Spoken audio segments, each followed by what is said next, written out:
लेकिन अब हम बढ़ते हैं अगली बड़ी खबर की ओर और ये साइक्लोन मोथा से जुड़ी यह खबर है।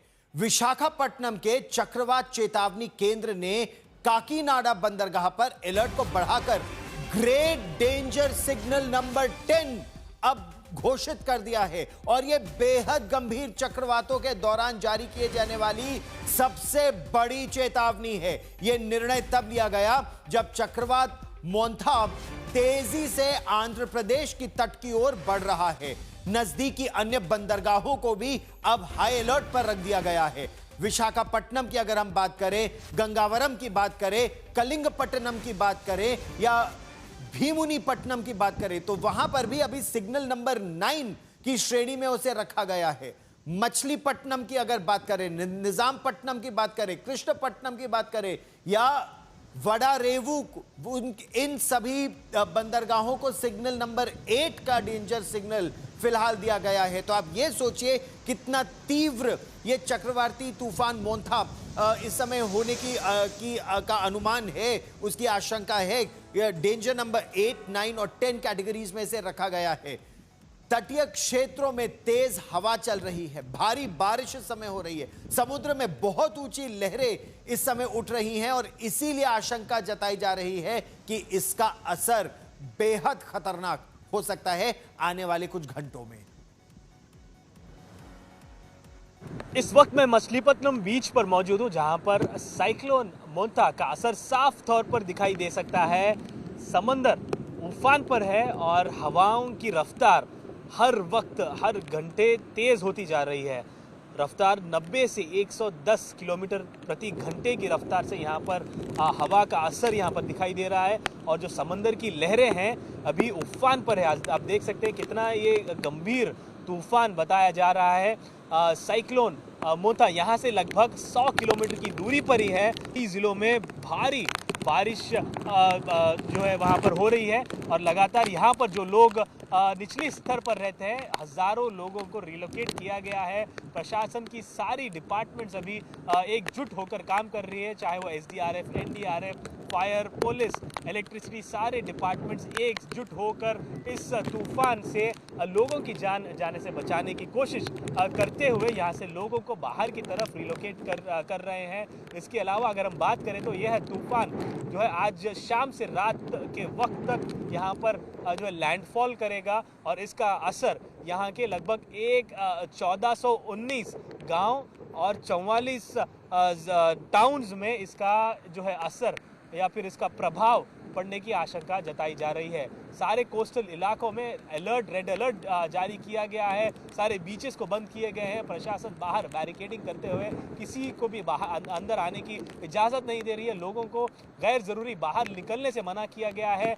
मछुआरों को समंदर में जाने से भी रोक लगाई दी गई है। बताया गया है कि इस तूफान का असर काफ़ी गंभीर होने वाला है।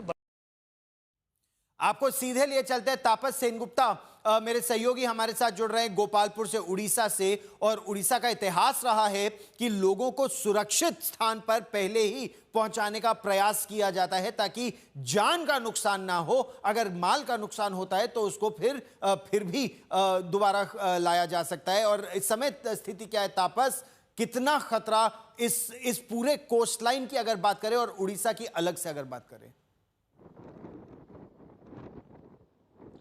जी देखिए, उड़ीसा के गोपालपुर में हम मौजूद हैं और गोपालपुर हमेशा ही काफ़ी वल्नरेबल माना जाता है, चाहे वो आंध्र प्रदेश में तूफान आए या फिर उड़ीसा में तूफान आए।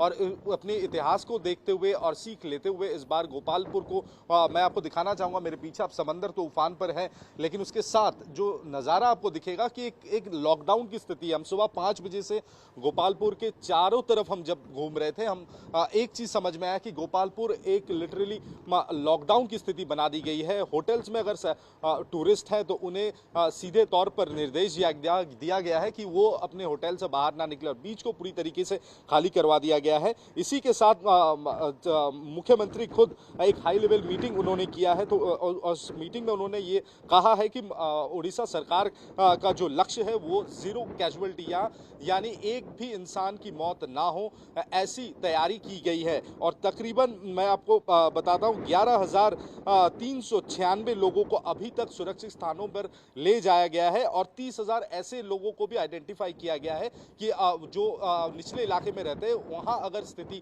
खराब होती है तो उन्हें भी साइक्लोन सेंटर्स पे शिफ्ट किया जाएगा। कुल मिलाकर तैयारी जो है पूरी तरीके से पुख्ता है और एनडीआरएफ और एसडीआरएफ की टीमों को भी तैनात किया गया है। और गोपालपुर का जो इलाका है ये हमेशा से ही काफी संवेदनशील रहा है। अगर चक्रवाती तूफान की बात की जाए तो इस बार भी ये अंदेशा है कि जो लहरें होंगी तकरीबन 4 से 5 मीटर तक की लहरें उठ सकती हैं, काफी ज्यादा उफान देखने को मिल सकता है। सुबह से हम देख रहे हैं कि अलग अलग समय पे हवाएं तेज चल रही है और बारिश भी काफी ज्यादा हो रही थी, लेकिन इस समय बारिश नहीं है लेकिन हवाएं तेज है और 5 से 6 बजे के बाद ये जो मौसम का एक बहुत बड़ी करवट ले सकती हैं और अचानक से काफी तेज हवाएं और तूफानी हवाएं चलनी शुरू होगी। इसलिए माइकिंग करते हुए भी कुछ देर पहले पुलिस ने आम लोगों से आग्रह किया है कि कहीं किसी भी सूरत में वो घर से ना निकले। इमरजेंसी काम है तो ठीक है, वरना वो घर से ना निकले, वरना जान माल का नुकसान हो सकता है। जैसा आपने कहा कि माल का नुकसान हो तो फिर भी ठीक है, उसे बाद में बनाया जा सकता है, लेकिन ओडिशा सरकार के मुख्यमंत्री ने साफ तौर पे कह दिया कि इस बार जीरो कैजुअलिटी का लक्ष्य लेकर ओडिशा सरकार आगे बढ़ रही है और हर मुमकिन कोशिश की जा रही है कि जान माल का नुकसान जितना कम से कम हो।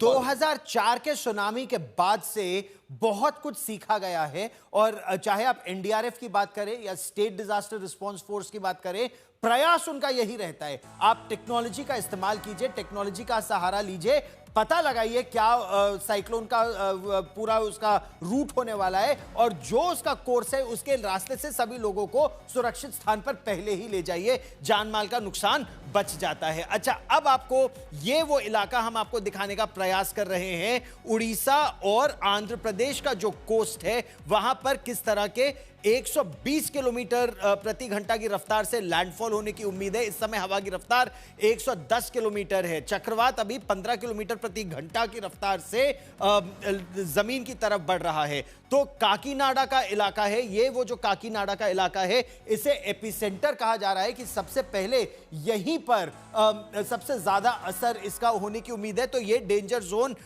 10 में रखा गया है, डेंजर लेवल 10। फिर मछलीपट्टनम और कलिंगपट्टनम का जो इलाका है ये डेंजर जोन 9 और 8 में आते हैं। लेकिन अगर आप देखें तो पूरा जो ईस्ट कोस्ट का ये क्षेत्र है, जब 110 या 120 किलोमीटर प्रति घंटा की रफ्तार से चक्रवात की हवाएं आएंगी तो आप इससे अंदाजा लगा सकते हैं कि लोगों को सुरक्षित स्थान पर पहले ही पहुंचा देना, चाहे 10,000 संख्या हो या 20,000, वो बेहतर रहता है।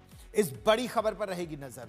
आज तक के संवाददाता हर राज्य में और हर कठिन इलाके में पहले ही मौजूद हैं, पल पल की जानकारी आप तक लाएंगे।